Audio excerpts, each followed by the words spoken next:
And in our next news story, the power of the online world cannot be ignored as a means of capturing more visitors to the Cook Islands.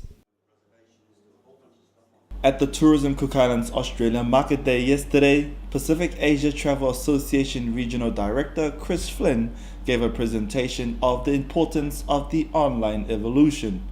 Citv caught up with him afterwards to ask him how much of the Australian market uses the internet for its various travel needs and what they were doing. It's not just the Australian market that uses online for its travel needs. The whole world is engaged online now through social media and a whole bunch of other media platforms that actively allow you to engage on a personal level. The key thing these days, and the key motivators for engaging with the traveller, the new consumer, is an online strategy that's a two-way conversation. It can't be just one way. You can't expect either the consumer to write a review on your website and for you to ignore it, or vice versa, for you to put up a website or some messaging on social media and then just leave it. It has to be a two-way street. There has to be engagement. And really, if you want to do it effectively and efficiently, you need to do it on a daily basis. If somebody gives you a negative review, don't worry about that. Thank them for it and actively go back and say, okay, we appreciate your comment. We'll look at that and we'll change it. That way, that whole conversation is viewable to everybody else. It shows that you're proactive, that you're willing to listen, you're willing to learn, and they will respect you for it. If you ignore it, then the opinion will go the other way. So it's important that it's a two-way engagement strategy.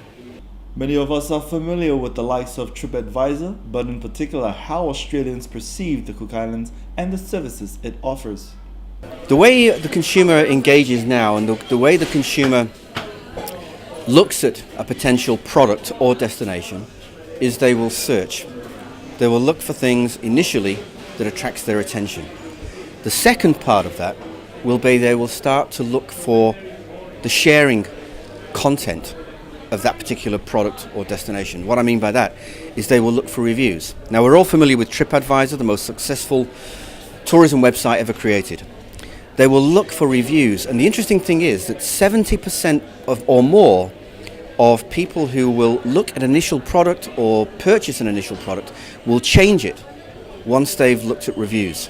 So the whole idea about search now is not just looking for content, it's looking for opinions by peers, people who have done this and have experienced it. So this is a critical part of the key decision-making process. With a big wide online world out there, Flynn explains how we can use the internet to engage the Australian audience and attract them to the Cook Islands. It's actually quite simple. It's just like having a conversation. These days it's a little bit like working in a shop front, having this dialogue, convincing somebody through conversation. The difference is it's about a conversation online. Now, I'm not saying that you need to have somebody 24/7 working social media, until burning the midnight oil.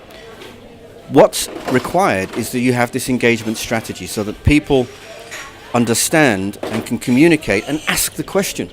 If they ask a question and you give a response, there's a little thing that ticks a box that allows them to become emotionally engaged with what you've got. The more engagement and the more emotional engagement you can create online and through other mediums, then the more likely you are to attract a guest and the more likely you are for them to share that information to other peers who would probably follow in their footsteps. The Australian market is our second largest market, and with a growth rate of 18%, it could become much more significant. Direct flights to Sydney began in April 2011. The government currently underwrites this service by $4.4 million per year.